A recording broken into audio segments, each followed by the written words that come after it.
कक्षा 9 विज्ञान पाठ 5 जीवन की मौलिक इकाई कोशिका।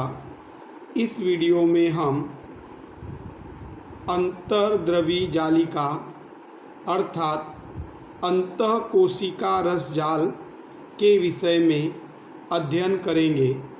जैसा कि नाम में ही उसकी पहचान छुपी हुई है।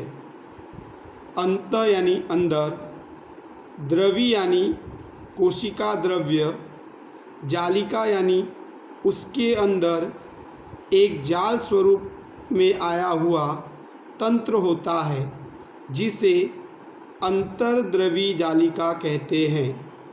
फिर से देखिए, अंतर्द्रवी जालिका जिसे अंतःकोशिका रस जाल भी कहते हैं।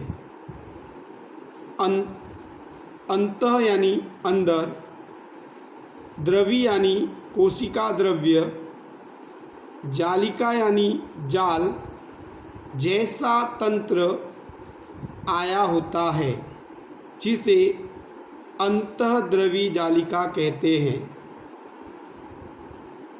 फिर से देखें, अंतः यानी अंदर, कोशिका रस यानी कोशिका द्रव्य में जाल जैसी रचना आई होती है जिसे अंतःकोशिका रस जाल कहते हैं।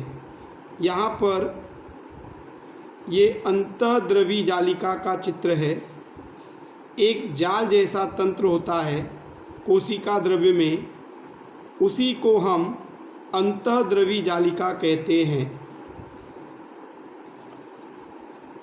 यूकैरियोटी अर्थात ससीम केंद्री कोशिका के कोशिका द्रव्य में कोशिका केंद्रक से जुड़ी चपटी आपस में जुड़ी थैली युक्त छोटी नलिका का जाल होता है या जाल जैसा तंत्र बिखरा होता है, उसे अंतर्द्रवी जालिका कहते हैं।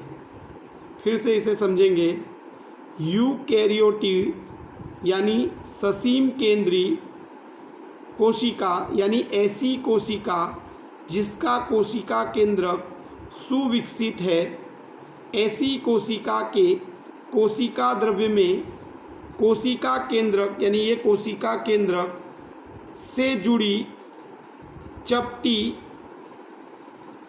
आपस में जुड़ी, एक दूसरे से देखो जुड़ी हुई है, आपस में जुड़ी थैली युक्त छोटी नलिका का जाल जैसा क्या होता है तंत्र, उसे अंतर्द्रवी जालिका कहते हैं। अंतर्द्रवी जालिका में प्राय राइबोसोम उसकी बाहरी सतह पर चिपके होते हैं। प्राय यानी प्राय अर्थात होता है कि अधिकांश राइबोसोम अंतर्द्रवी जालिका के बाहरी सतह पर चिपके होते हैं। तो यहाँ पर ये अंतर्द्रवी जालिका है जिसके ऊपर राइबोसोम चिपके होते हैं। अंतर्द्रवी जालिका के राइबोसोम के आधार पर दो प्रकार हैं। नंबर 1, जिस पर राइबोसोम पाया जाता है उसे खुरदरी अंतर्द्रवी जालिका कहते हैं, जो प्रोटीन संश्लेषण का कार्य करती है। फिर से देखें, जिस पर राइबोसोम पाया जाता है उसे खुरदरी अंतर्द्रवी जालिका कहते हैं, जो प्रोटीन संश्लेषण का कार्य करती है। उसी प्रकार जिस पर राइबोसोम नहीं होता है उसे चिकनी अंतर्द्रवी जालिका कहते हैं, जो वसा अथवा लिपिड संश्लेषण का कार्य करती है। Thank you.